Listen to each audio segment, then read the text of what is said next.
In this section, I want to introduce how people used to treat disease before we had antibiotics.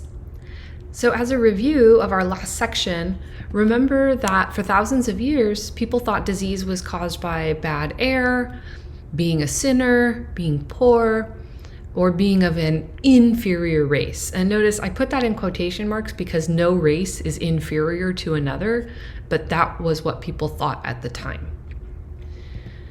So then the idea becomes, if that's what causes disease, how can we cure it? Well, if bad air is causing an infection or a disease, we could open a window to let the bad air out. We could use flowers that smell good to counteract the bad air.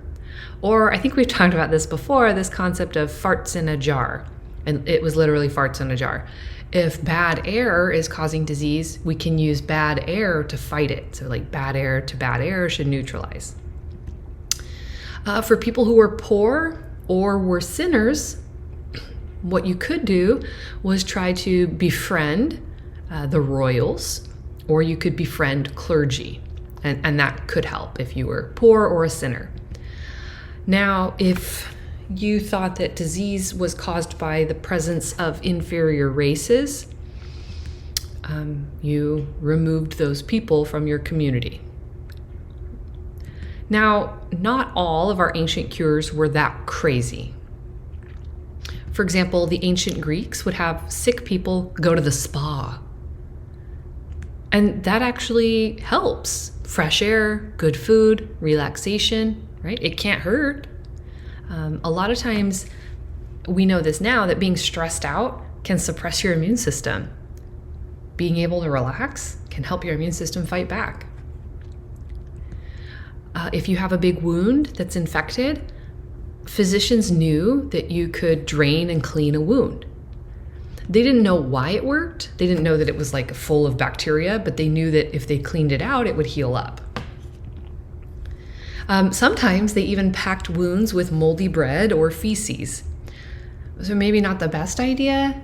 Moldy bread sometimes worked because the mold would produce, fungi can produce antibiotics. Of course, they didn't know that, but that's why it would work.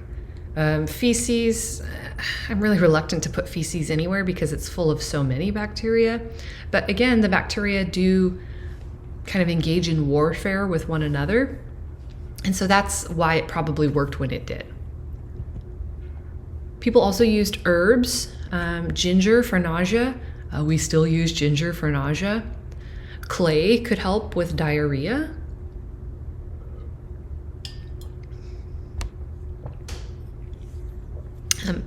Herbs like henbane and hemp could be used as an anesthetic. So we know that these things all still actually work. They don't treat infection, but they can help eliminate some of the symptoms. People also used prayer. If the disease wasn't cured, well, your sins may have been too great. And of course, people still to this day use prayer, and there's nothing wrong with that. Medically, does prayer do anything in terms of getting rid of microorganisms? No. But does prayer bring people comfort and maybe help relax them? Yes. So there's no harm in praying, but don't use that as your sole medical treatment.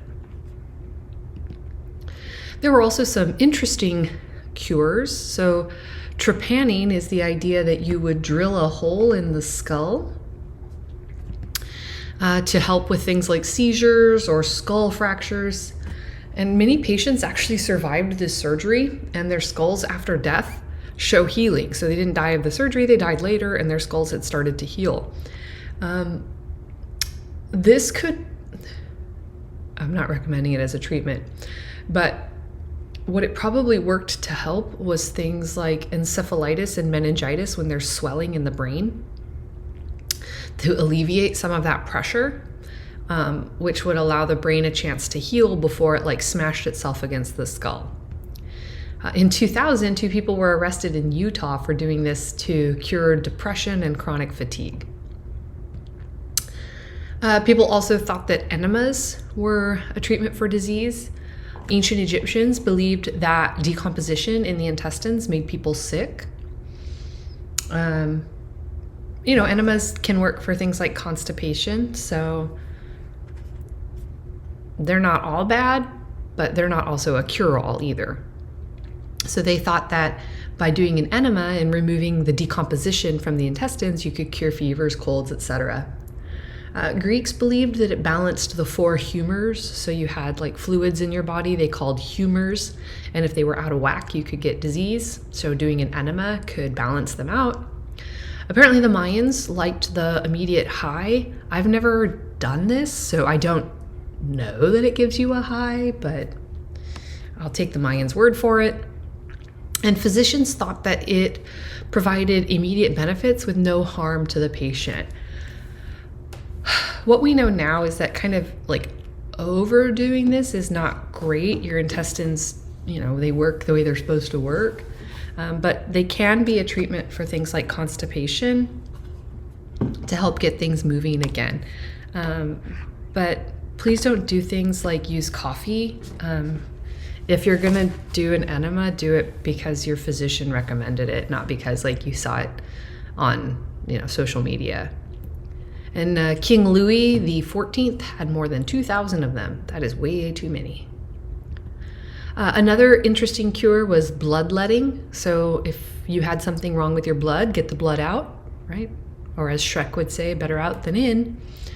And the idea was you could see in this ancient art that they did this forever. It was modeled after menstruation. So it was thought that menstruation would purge women of their bad humors. And I'm sure that, we could throw in a lot of jokes about menstruation and bad humor and blah, blah, blah. So I already preempted you with that. But that was the idea. And so the people that would do this were barbers. And they were called barber surgeons. And so that's why a barber pole has red stripes, because of bloodletting. So they were the most common bloodletters. They would use tools like this. This is a barber's kit. So they could be drawn from a vein, like using something like this, like sharp implements, or you could use leeches. And leeches are these gross little creatures that will suck the blood out of a human or anything else. The goal with bloodletting was to get the patient as close to fainting as possible. So you want to get that much blood out, but not more. And so this is, again, this is an actual photograph of a bloodletting. Of course, they've colored the blood because it's not a color photograph. George Washington even had a bloodletting right before his death. And it's actually thought that the bloodletting might have weakened him too much and killed him. Now, none of those treatments really sounded great, except for I would like to go to the ancient Greek spa. That sounds pretty fun. But, I don't want a hole drilled in my skull. I don't want enemas. I don't want bloodletting. But yeah, there were other treatments that were even worse. So the treatment being worse than the disease. So prior to the development of anesthetics, if you had surgery, you felt it. So the development of anesthetics allowed people to have surgery without pain, which would help them not go into shock. One of the weird facts that I've learned, throughout my life is that chainsaws were actually invented to help with C-sections. And, well, I don't know if that's true or not, but that's what they say. That was the goal of a chainsaw, was to help with surgery, including C-sections. And I've had a C-section, and if they had come at me with a chainsaw, I would have lost my mind. But I think any surgery, if they come at you with a chainsaw, you're gonna lose your mind. The idea, though, behind anesthetics at least allowed you to not be scared of having surgery because of the pain. You wouldn't have the pain. However, you had lots of other things to be scared of. Surgery still was not performed unless it was absolutely unavoidable, because upwards of 80% of patients would die of infections. So you might remember this name, Joseph Lister. He was a Scottish surgeon. He suggested using a compound called phenol. It's a disinfectant to clean ORs, surgical tools, and surgeons' hands. He also suggested that surgeons should wear gloves and use non-porous material in the manufacture of surgical tools. So like don't use wood to make surgical tools. And when people started actually doing these things, like cleaning the OR, cleaning their tools, cleaning their hands, wearing gloves, using steel or metal instead of wood, people didn't die of infection nearly as frequently. So the mouthwash Listerine, the bacteria, the genus Listeria, they are named after him. I say his honor or his dishonor. I don't know if I'd want to have a genus of bacteria named after me, but Listerine, I guess that's cool. You might also remember we talked about Semmelweis, who was an OB, and he noticed that in some hospitals, our previous statistic was like 18%, but in some hospitals it was closer to 25% of mothers would die of what they called childbed fever. So after delivering their child in the hospital, they would die of infection.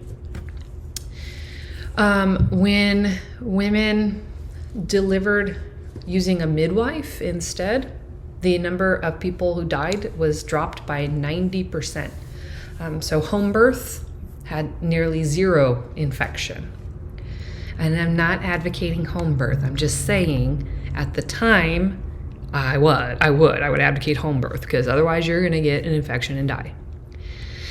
And it was because doctors were going from autopsy to delivery. And in fact, they were actually proud of how gross their coats were. It meant that you were working hard and you were doing a lot of cool doctor stuff because you had blood and guts and gore all over your coat. And they actually found that they thought was, oh, maybe we actually do believe this Semmelweis guy. When a pathologist was injured during autopsy, he died of childbed fever. And so they were like, oh, yeah, maybe we should wash our hands. And as we talked about in the last set of slides, mortality dropped about 90%.